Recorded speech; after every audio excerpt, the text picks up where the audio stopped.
جلسة مفتوحة.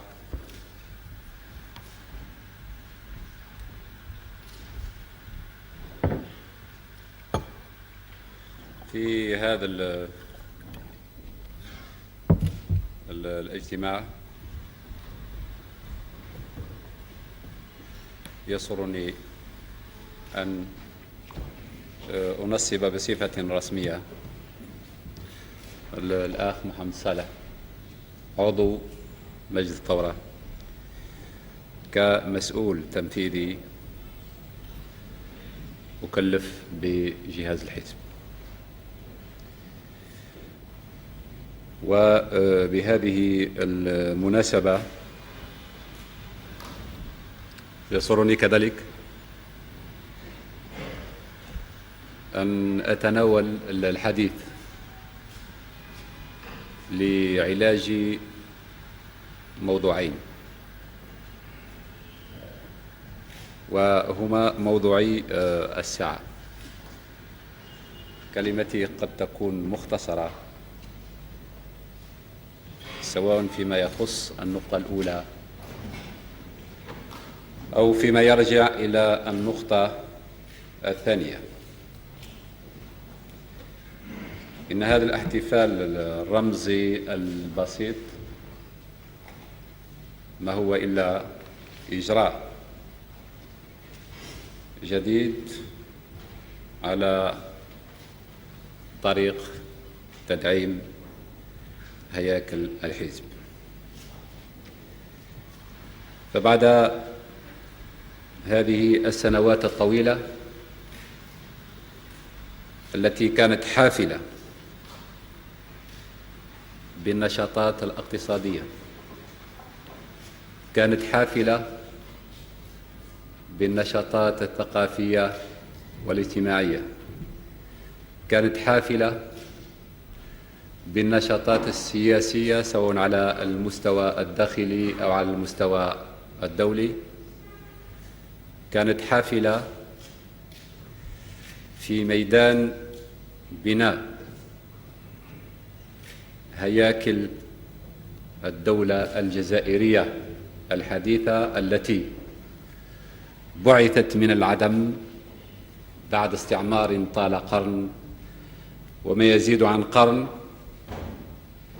قد حان الوقت، وكما أعلنا عن ذلك مرارا وتكرارا وفي كثير من المناسبات، أن نعطي أهمية خاصة ومتزايدة لكل ما له علاقة بالحزب. نعطي أهمية خاصة ومتزايدة للحزب، لأن في النهاية الحزب هو الثورة. لا يمكن أن نسير ثورة بأجهزة إدارية، لا يمكن أن نضمن النجاح والاستمرار للثورة بأساليب إدارية بيروقراطية. إذن لا بد من الاهتمام بالحزب وإعطاء المكانة اللائقة به التي حددها بوضوح وبكل دقة الميثاق الوطني.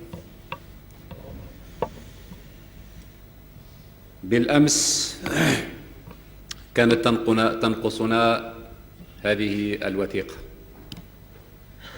واليوم فهذه الوثيقة التي تسمى بالميثاق الوطني هي سلاح كل مناضل ثوري يعمل من أجل الدفاع عن المكاسب المنجزة والمحققة، ويناضل من أجل مكاسب أو يناضل من أجل تحقيق مكاسب ثورية جديدة.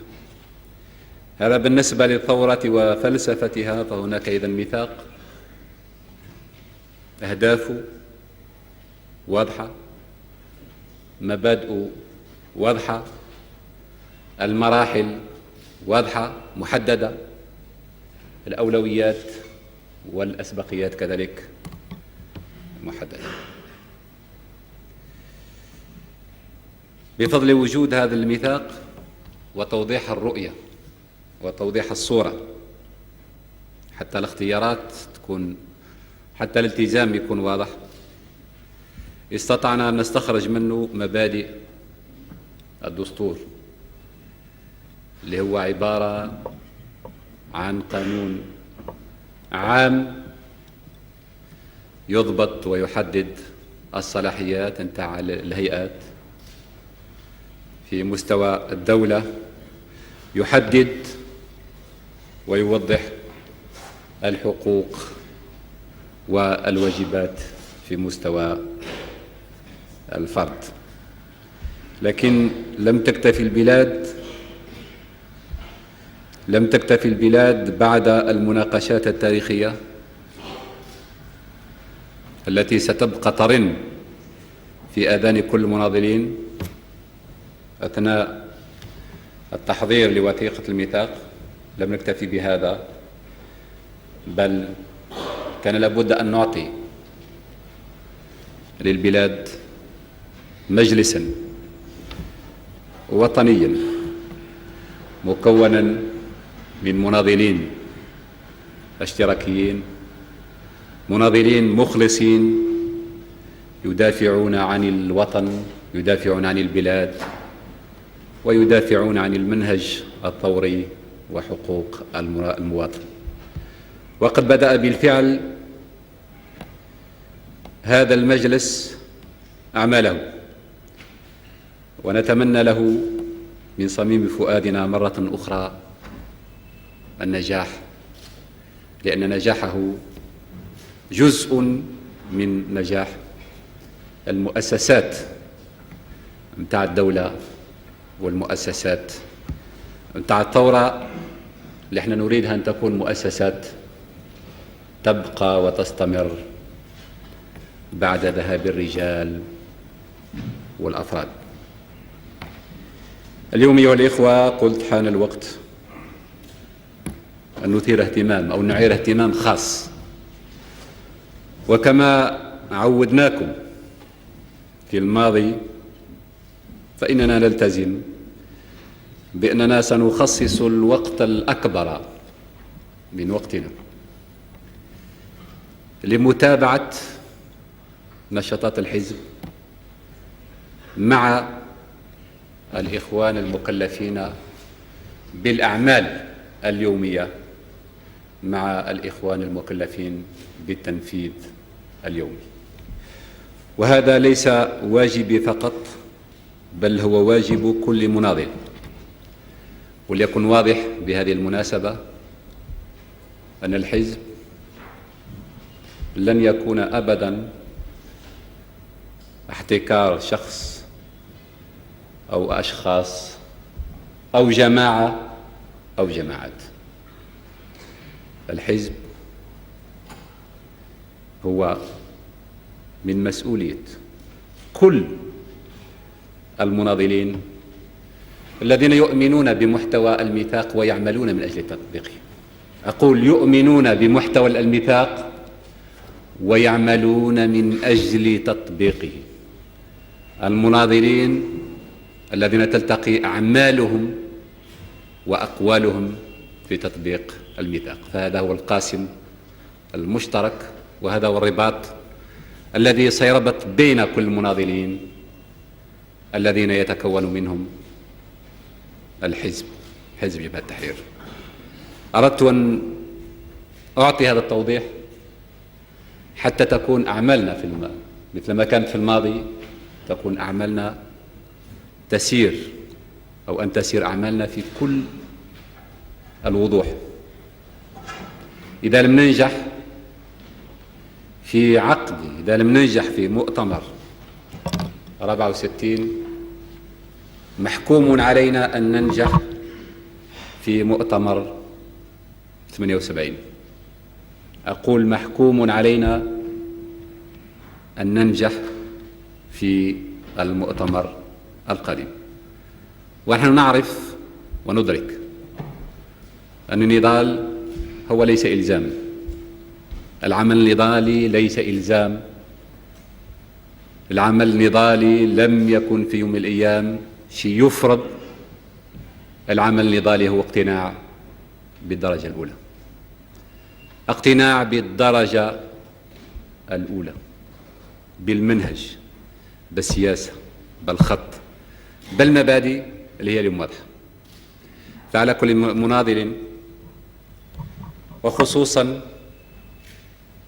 بعض الإخوة المناضلين المسؤولين الذين لم تتوفر لهم أطر النضال، أن يستجيبوا لهذا النداء، لأننا سنعمل لتوفير هذه الأطر. سنعمل لفتح الأبواب لكل الإرادات المخلصة حتى نذهب إلى المؤتمر وصفوفنا كمناضلين، وصفوفنا كثوار، وصفوفنا كاشتراكيين، بل خصوص قوية مترصة. وهذا هو شرط النجاح بالنسبة لاستمرار الثورة، بالنسبة لاستمرارية الثورة، بالنسبة لمواصلة الزحف انتحى، بالنسبة للعمل من أجل تحقيق كل الأهداف التي لم تتحقق بعد. فهناك إطار الحزب، وهناك إطار أوسع في المنظمات الجماهيرية. فعلى كل من يريد أن يواصل معنا بجنبنا، بجنب كل مناضلين هذه المسيرة التاريخية، أن يأخذ مسؤوليته بالنسبة لوجوده في صفوف هذه الحركة الثورية. ونعتقد، وهذا تقييم ليس مبالغ فيه،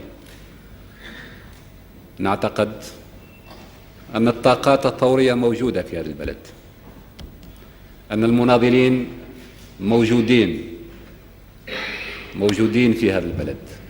إذا كان الهياكل لا تزال ضعيفة، ونحن بالدرجة الأولى المسؤولين عن هذا، فلا يمكن أن نقول بأن جزائر 1977 ما بقوش فيها مناضلين.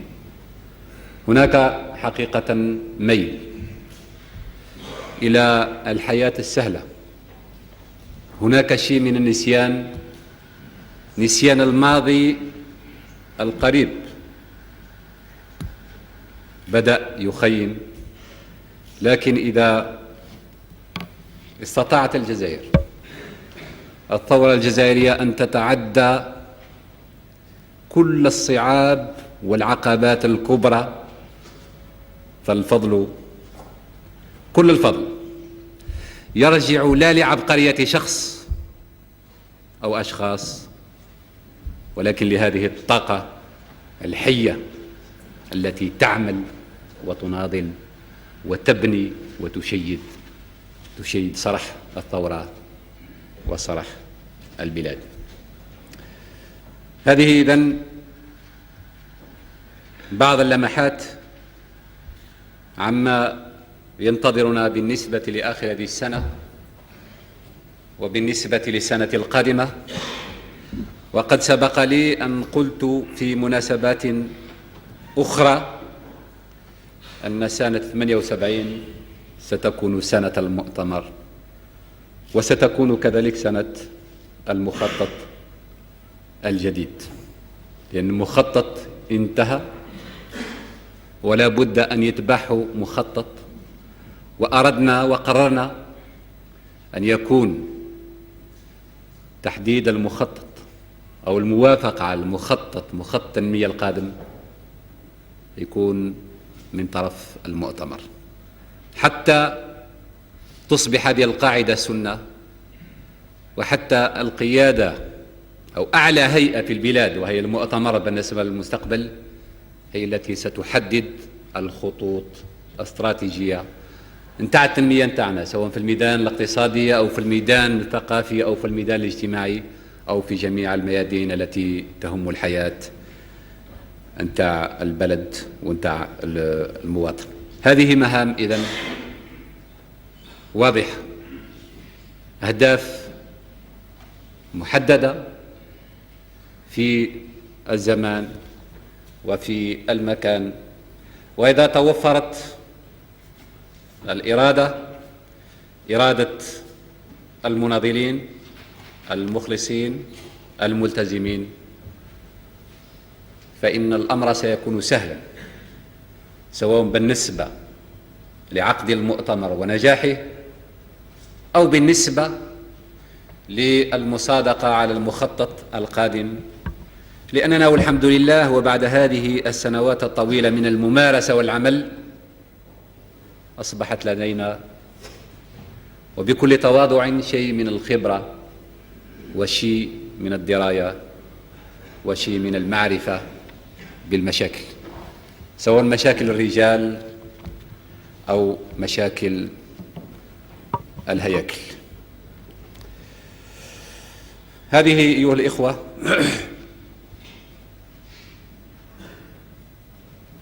ملاحظات ولمسات خفيفة حول هذا الموضوع. ماذا هذه الحملة؟ هل حقيقة أن المشكل مشكل ما يسمى بالأسرة الستة، جماعة اللي يتحكموا أسرى في الزويرات؟ أنا ما أعتقدش، وإنما هذه فقط هي سبة وكانت مناسبة. أما السبب الحقيقي أيها الإخوة فهو شيء آخر، لأن هؤلاء الناس تحكموا يوم، أو سمعنا مثل ما سمعوا الفرنسيين في الإذاعات وفي الصحف، وكانوا هم أول الناس اللي يخبروا عن هذا، أن هذا الحادث وقع في أول مايو سنة 1977. وهذه الهجمة وهذه الحملة أبدأت مؤخرا.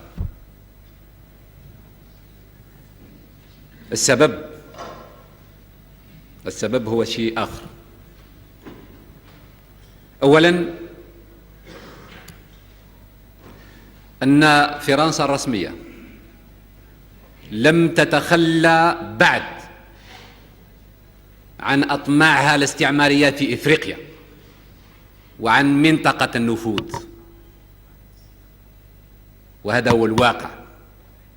لما الفرنسيين يقولوا إفريقيا للأفارقة معناه إفريقيا للفرنكوفونية، إفريقيا لابد أن تبقى خاضعة لجزء من النفوذ الفرنسي. هذا هو الواقع وهذا هو الجوهر. فرنسا لم تتخلى، خصوصا في منطقتنا هذه، منطقة شمال إفريقيا ومنطقة إفريقيا، لم تتخلى بعد عن استراتيجية المصالح. هذا هو الواقع وهذا هو الجوهر. هذا هو الواقع وهذا هو الجوهر. فقد وجدنا الحكومة الفرنسية تتحمس وتعمل بجد وتقوم بالضغوط ضد الحكومة الإسبانية في ذلك الوقت لكي تسلم الصحراء الغربية لحلفائها ولعملائها. هذا الشيء معروف وثابت تاريخيا. نوجد أن فرنسا التي استعمرت بلدنا قرن وأكثر من ربع قرن استغلت هذه الأزمة الموجودة في شمال إفريقيا أو في الصحراء الغربية لكي تغدق وتدفع بالأسلحة لإعادة تسليح الجيش المغربي. هذا واقع ثاني. أقول بشيء من الحماس وبشيء من الاندفاع كلكم سمعتم على مشروع مراكش لإعادة تسليح الجيش المغربي، لا من أجل الدفاع عن حدود المغرب الشقيق، ولكن من أجل نوايا مبيتة هي جزء من الاستراتيجية الفرنسية. نعم، أسلحة كثيرة تدفقت عن المغرب، وأسلحة كثيرة لا تزال تتدفق عن المغرب، ومن وراء كل هذا الحكومة الفرنسية. هذه الحكومة، هذه الدولة التي ذبحت عشر هذا الشعب لم تنس بعد، ويحز في نفسها أن ترى أمامها شعب رافع راسه، شعب اللي هو يبني في نفسه. هذا الواقع. وقد نبهنا مرارا وتكرارا السلطات الفرنسية، وخصوصا أعلى سلطة في هذه البلاد، وقلنا لهم كفانا حرب الجزائر. حاربتونا 8 سنوات، ذبحتوا منا 1.5 مليون، يكفي. فين راكم ماشيين بهذه الأسلحة؟ يأتي اليوم لنتكلم على هذا الموضوع، لأن كاين واحد بنكي اللي يدفع الفلوس. المغرب غير قادر باش يشري كل هذه الأسلحة، لأن هناك من راه يدفع الفلوس، يدفع الدولارات، وفرنسا تدفع السلاح. الحكومة الفرنسية تدفع السلاح. هذا الواقع من أجل تثبيت وتكريس استعمار من نوع جديد. إذا لم ننظر إلى المشاكل أو إلى هذا المشكل من زاويته الحقيقية، فربما هذا الحملة نتاع الضباب ونتاع الدخان تغطي الحقيقة.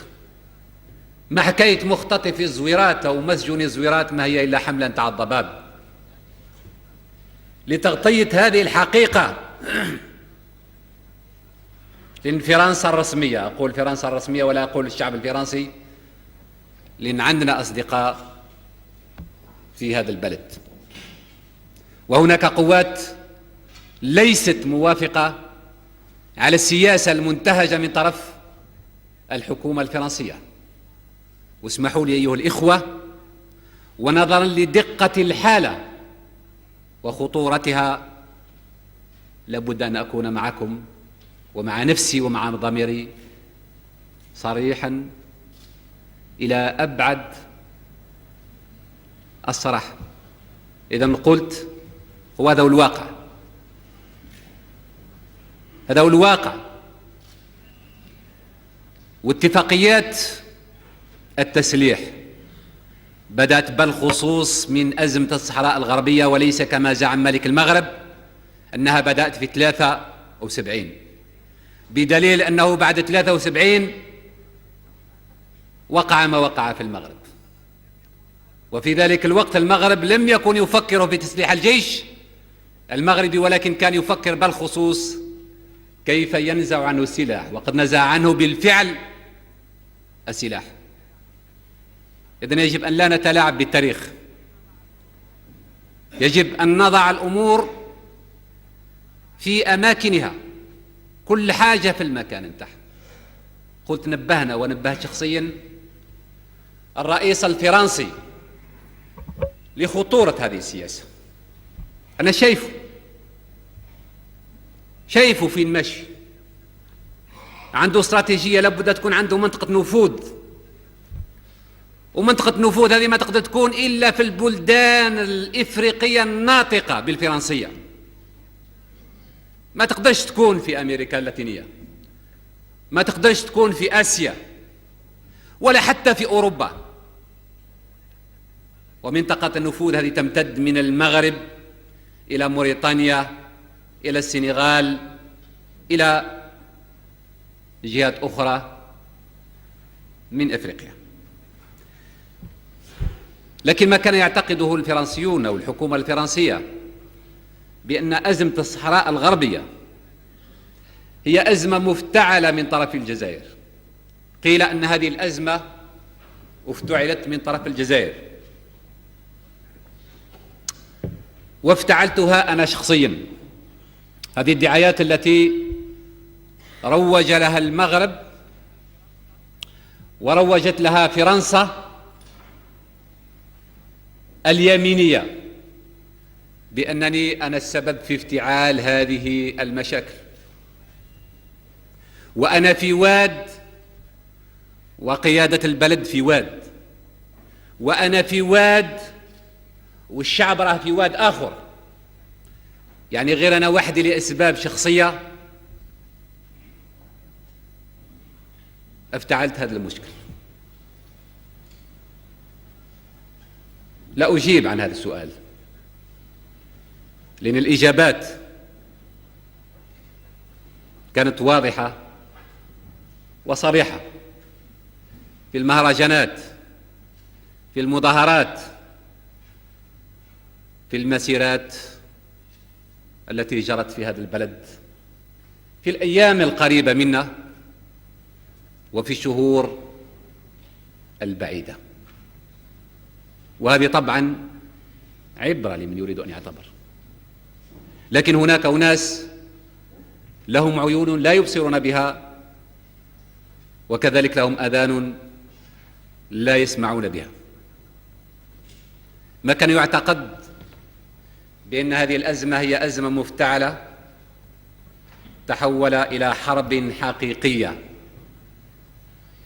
إلى حرب حقيقية. الدعايات التي شنت بأن هذا شعب صغير، شعب محدود العدد، وكلهم هذو ناس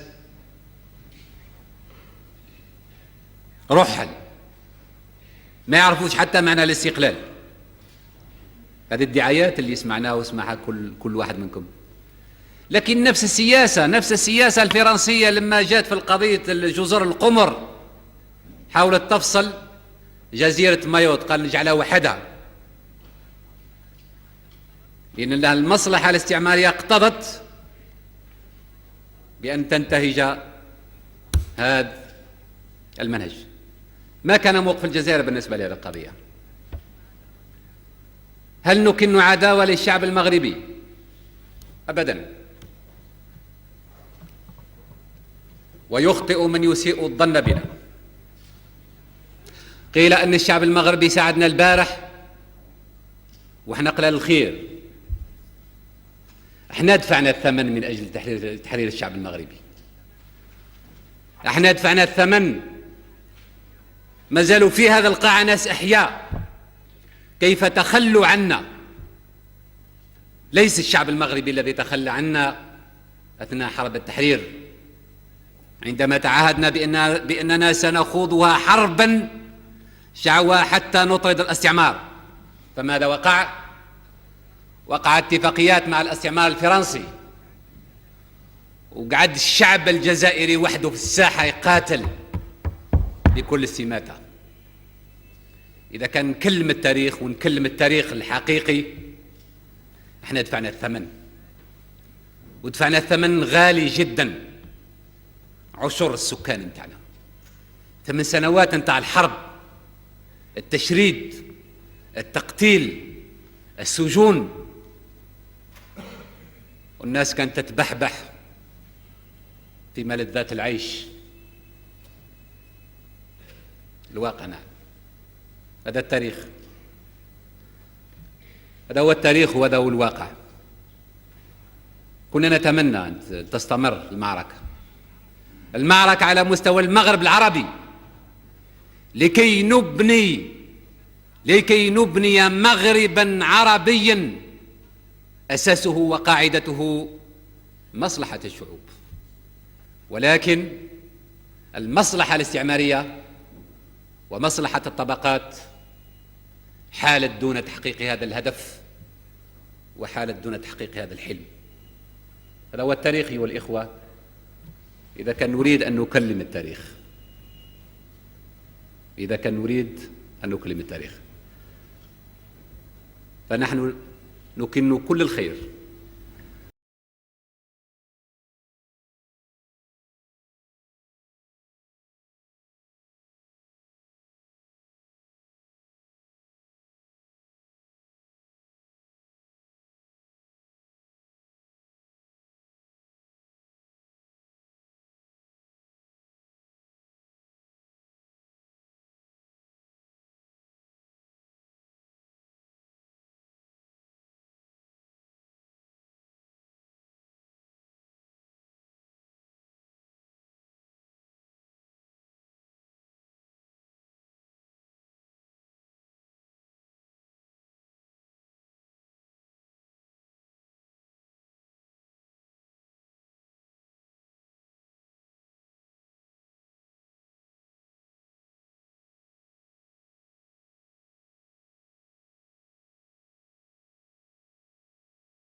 هالكلام هذا قلناه في كل المحافل وما نحشمش به لما نكرره اليوم. الظاهرة الحقيقية هو أنهم للزوج نساو يعني لما كانوا عايشين الأحلام، أحلام التوسع نساو الحقيقة المرة وهي الشعب الصحراوي. سياسة بلادنا واضحة، لسنا ضد المغرب أبدا، لسنا ضد موريتانيا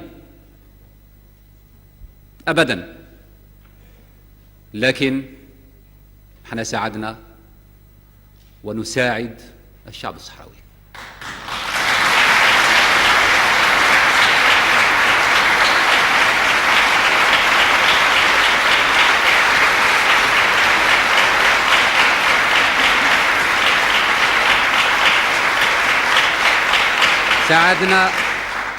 ساعدنا ونساعد الشعب الصحراوي.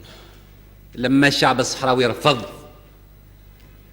رفض باش يذبح، لابد أن تفهموا حاجة، عشرات الآلاف مهددة بالذبح.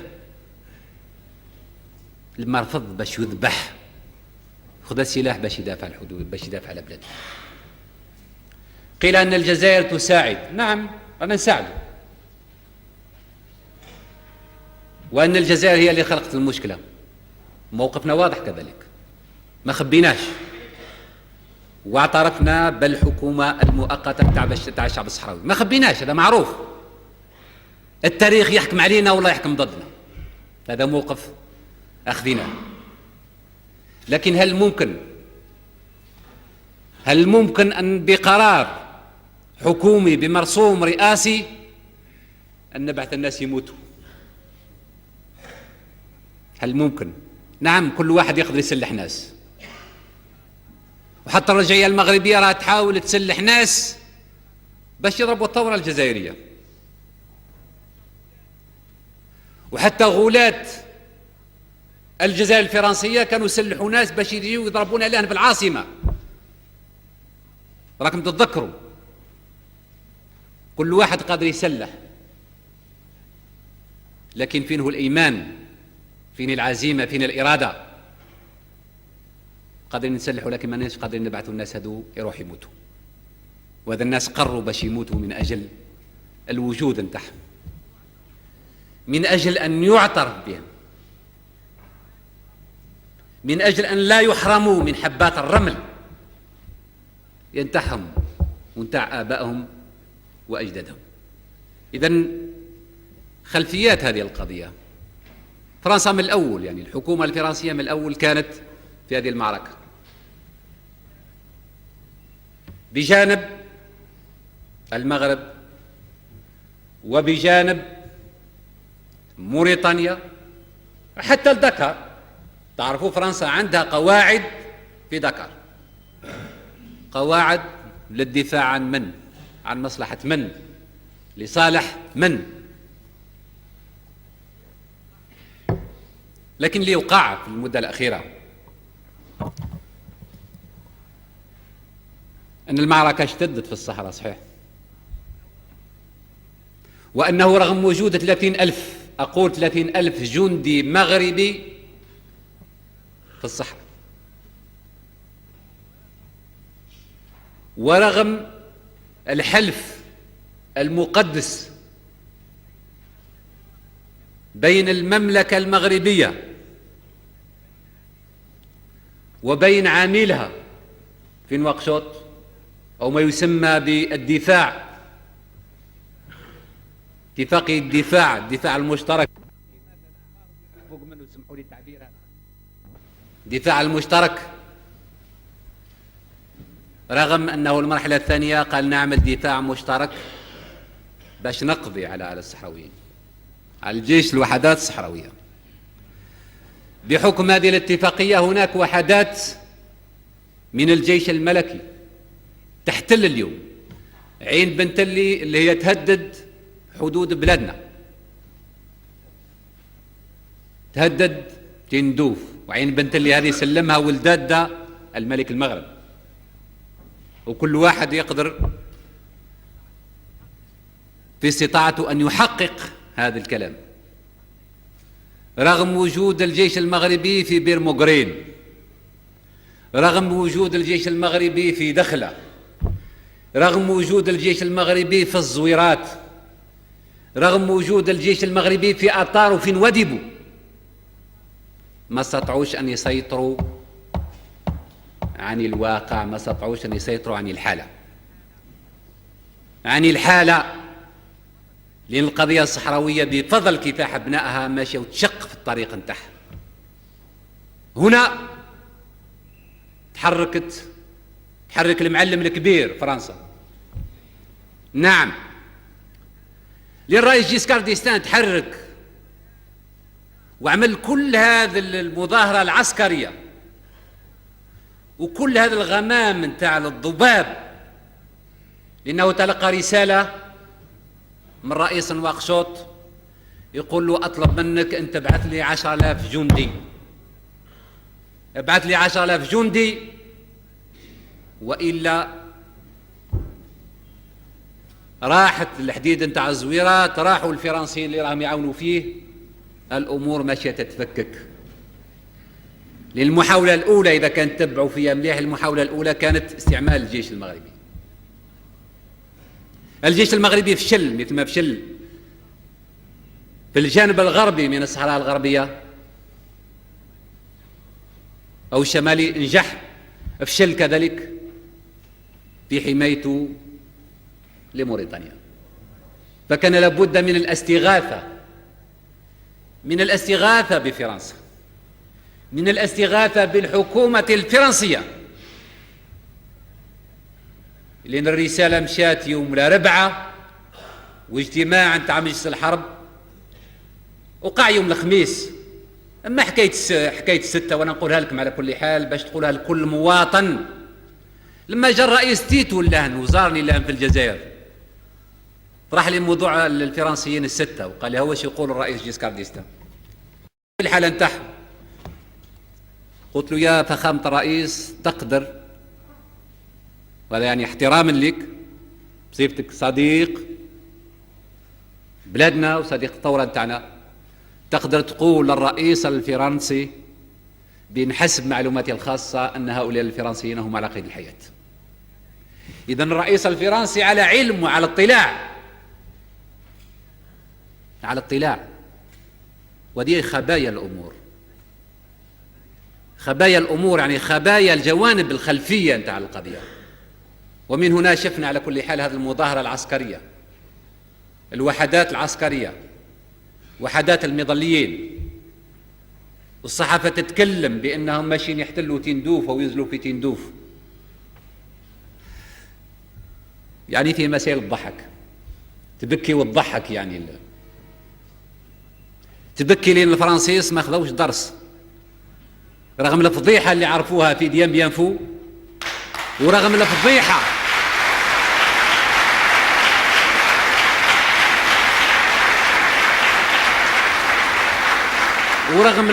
اللي عرفوها في الجزائر،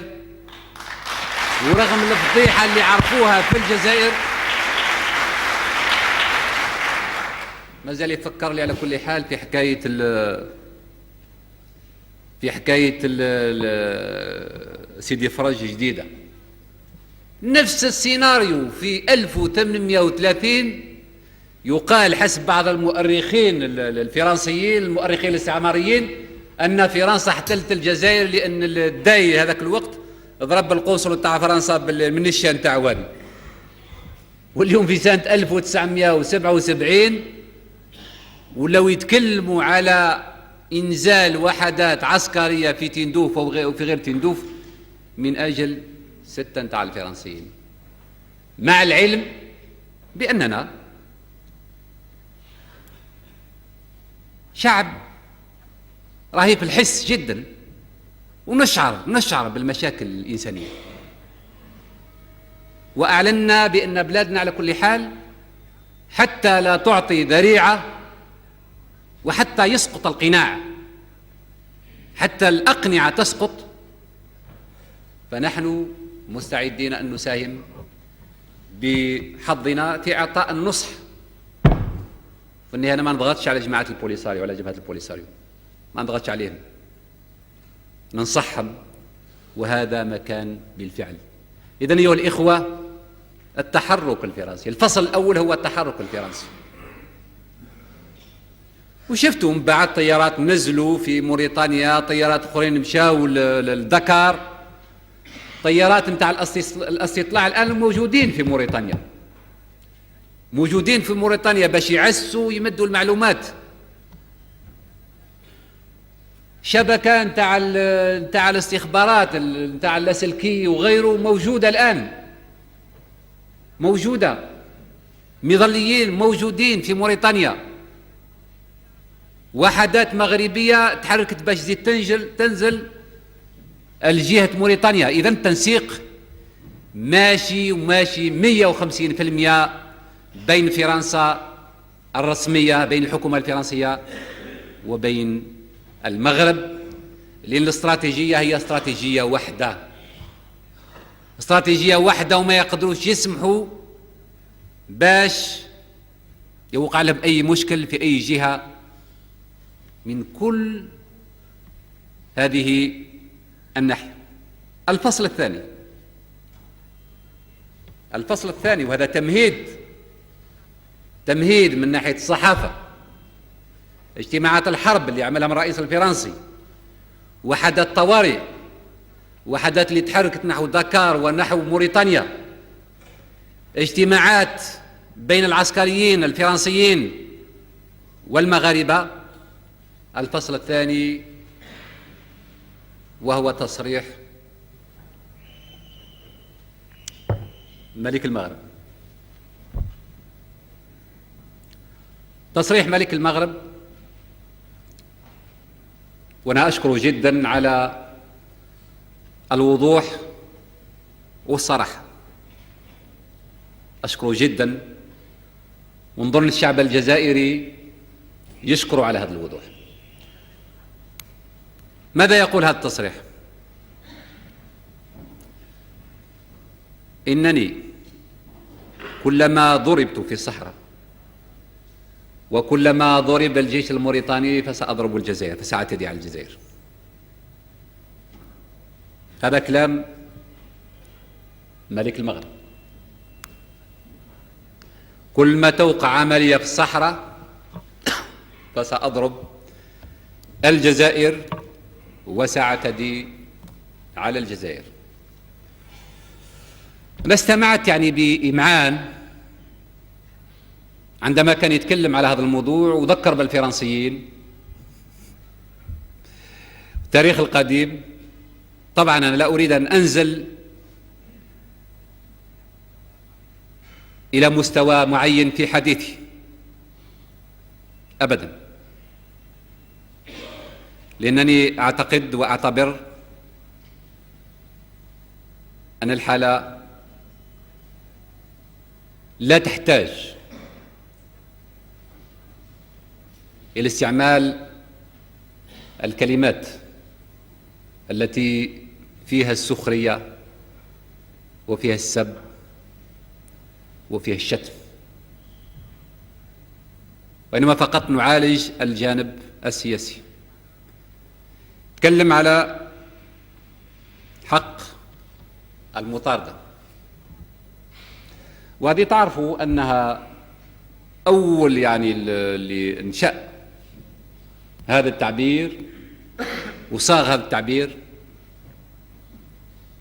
انظر الاستعمار الفرنسي، وطبق هذه الفلسفة، فهي في الأصل فلسفة استعمارية محضة.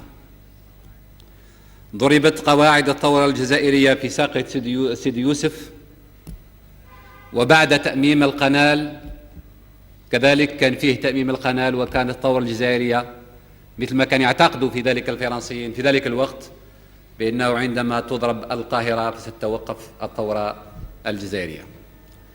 واستعملت هذه السياسة في الفيتنام وفشلت، وهي الآن اللي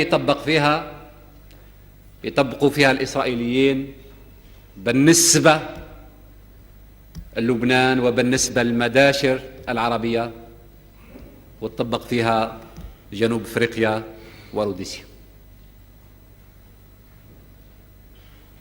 ملك المغرب قال للشعب الجزائري بصريح العبارة: أنني قررت الاعتداء على حرمتك، قررت الاعتداء على سيادة بلادك، قررت اختراق الحدود الجزائرية.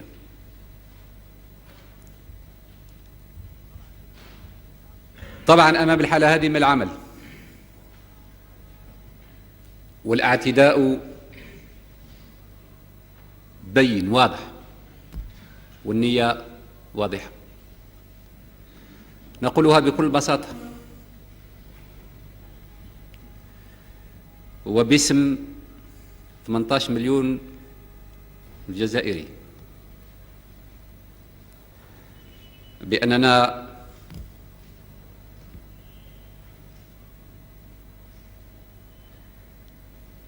لن نعتدي أو ولن نكون البادئين بالاعتداء، ولكن سندافع على حدود بلادنا، سندافع عليها مثل ما دافعنا عليها بالأمس.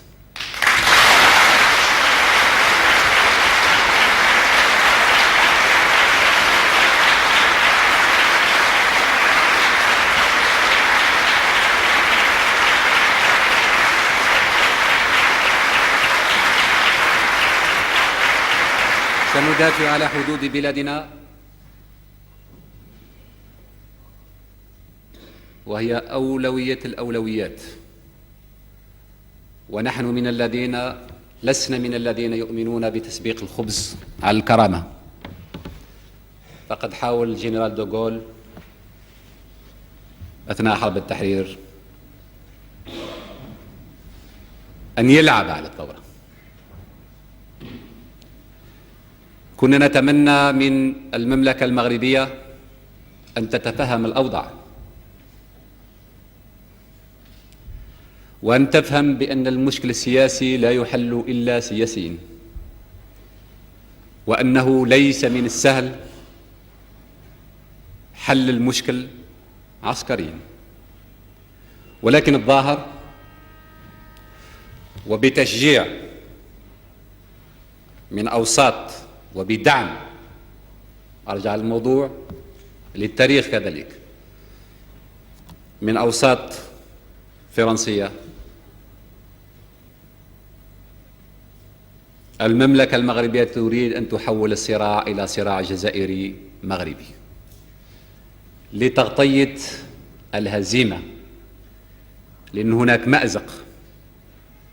السياسة المغربية هي الآن، أو سياسة المملكة المغربية هي الآن في مأزق في الصحراء، ولإخراجها من المأزق لا بد من تحويل هذا الصراع إلى صراع جزائري مغربي. ما كنا نتمنى هذا الصراع، ما كنا نتمنى هذا الصراع، ولكن والحالة هذه لابد أن نقبل الصراع إذا فرض علينا.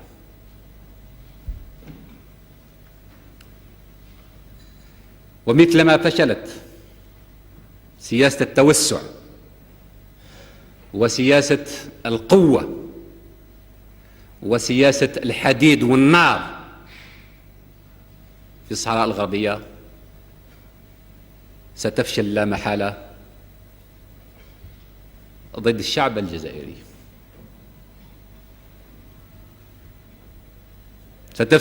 ستفشل لا محالة ضد الشعب الجزائري، لكن على الأقل أمام العالم وأمام التاريخ لابد أن نسجل من سيكون المعتدي، لأنه أعلن عن الاعتداء. أما التفسيرات التي استعملت والحجج التي استعملت من طرف رئيس الدولة المغربية فهي حجج قد استعملها المستعمر قبله وحكم عليها التاريخ كحجج تنبني على فكرة الاعتداء. ورغم هذه الحالة فإننا نعتقد بأننا سنلتقي غدا أو بعد غد أو في كذا من سنة مع الشعب المغربي. سنلتقي.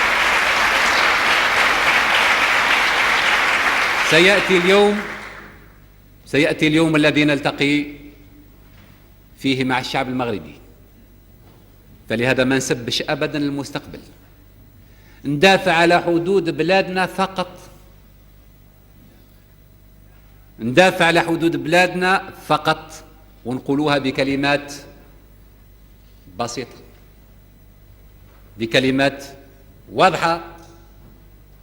أما بالنسبة للشعب المغربي المدفوع المغلوب على أمره، اللي هو مدفوع في سياسة الهروب إلى الأمام، علينا نحن كأبناء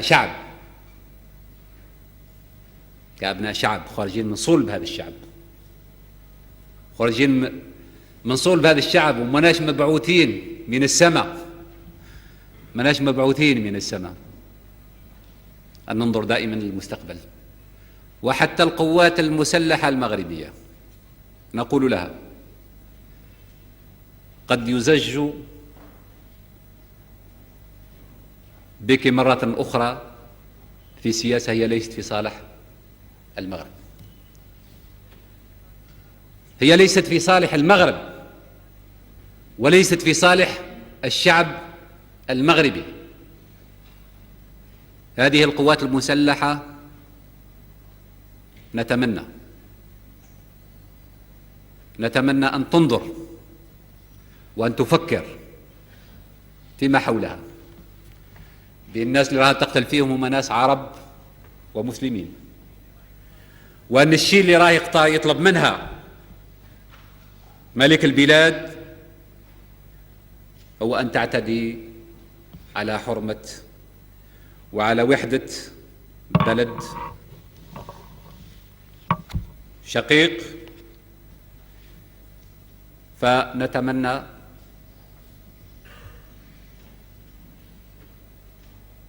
أن لا تقطع خطة الرجعة، لأن هناك بالأمس أصوات ارتفعت وسترتفع في المستقبل لا محالة، أصوات ضباط أحرار